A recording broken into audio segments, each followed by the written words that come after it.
Dedicated to Eastern and Southern Kentucky, this is WYMT Mountain News Weekend Edition. Good morning. I'm Taylor Upchurch. Today is Saturday, January 12th. The WYMT weather team has issued a severe weather alert day, and meteorologist Kelley McShane joins me in the studio with the latest on the winter weather. Kelley, what can we expect today?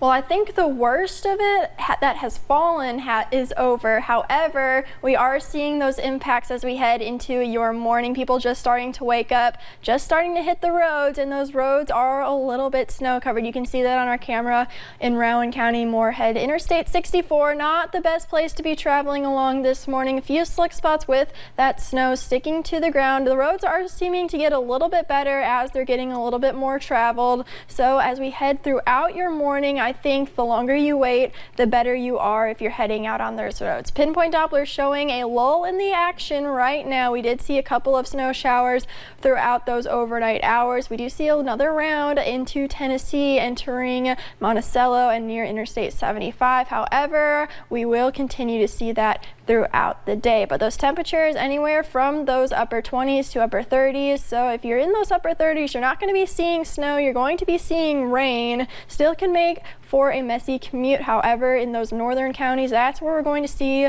that snowfall. So a little bit more slick roads the more north you go. But heading throughout your day, mix possible for this morning. But as we head into those afternoon hours, I think we're going to get those temperatures into those low 40s. So it will all fall as rain, and it's going to stick as rain into those evening and even overnight hours. But I'll have details on the next round of potential snow in just a little bit, Taylor. Thanks, Kelley. Last weekend we were wearing short sleeve shirts, and this weekend, well, you might want to get the winter coats back out.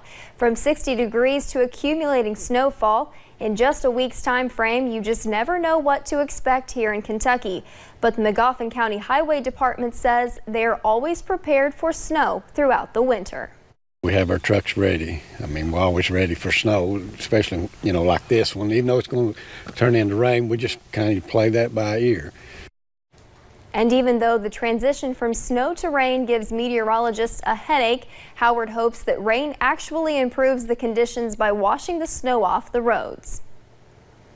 Yesterday, many people wore T-shirts to honor Officer Scotty Hamilton. Businesses put stickers in their windows to keep his memory alive. Outside the police department, a group gathered. They reflected on his life. WYMT's Macy Marie reports. For just a few moments after this call rang out at 111. All units observe a minute of silence in honor of our brother, Officer Scotty Hamilton.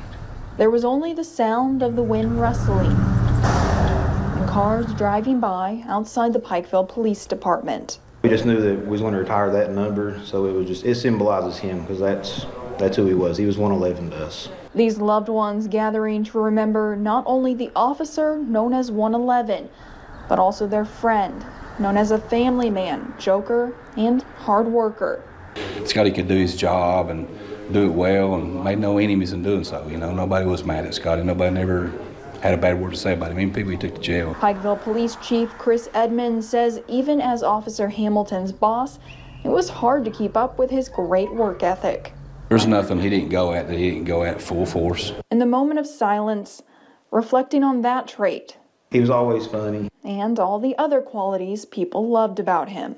Hard to replace something like that. Standing side by side, held together by those memories.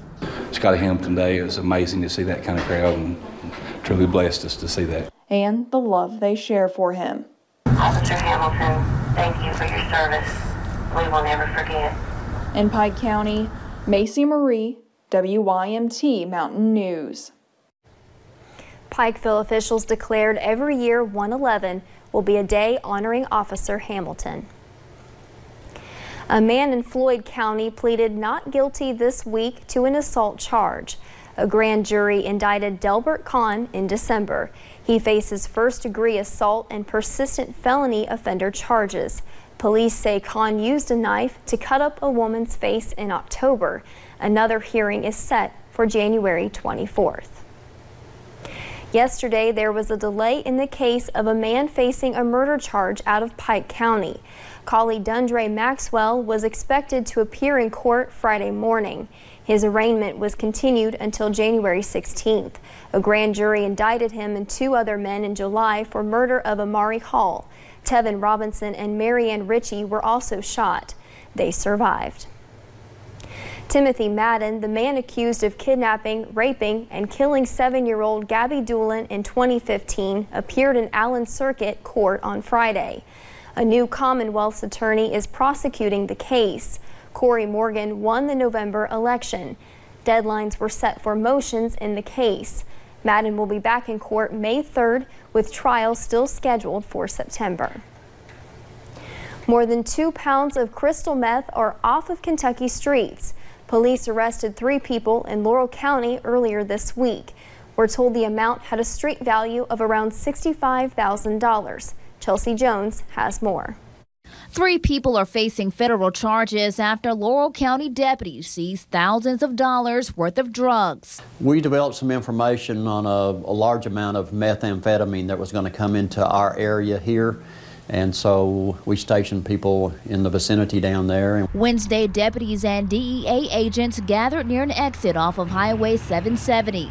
They were stationed approximately 10 miles south of London, ready to make the biggest drug bust this area has seen in years. We found over 2 pounds of crystal methamphetamine, which is that's the biggest haul that I can think of in recent years for us at one time. After seizing more than $65,000 worth of crystal meth, police arrested the driver, 39-year-old James Coulter, 40-year-old Robert Thornsbury, and 32-year-old Stephanie Richard. Deputy Gilbert Achardo says crystal meth is a big problem here in Laurel County, and much of it is being brought across county lines. They were from Louisville and Shepherdsville and Lebanon Junction, so they weren't from here.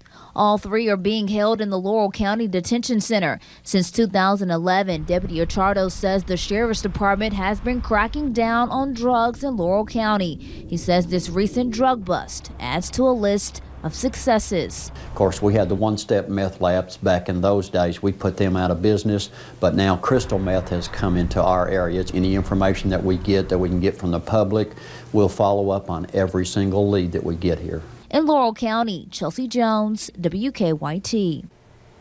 All 3 are behind bars in Laurel County, where they're listed as federal prisoners held in transit.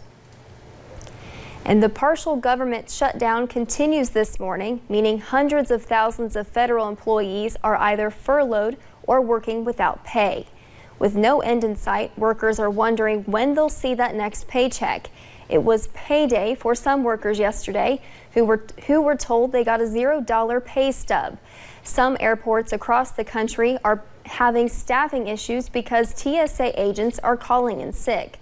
But at Bluegrass Airport in Lexington, union representatives say they will continue working, knowing they will get paid someday.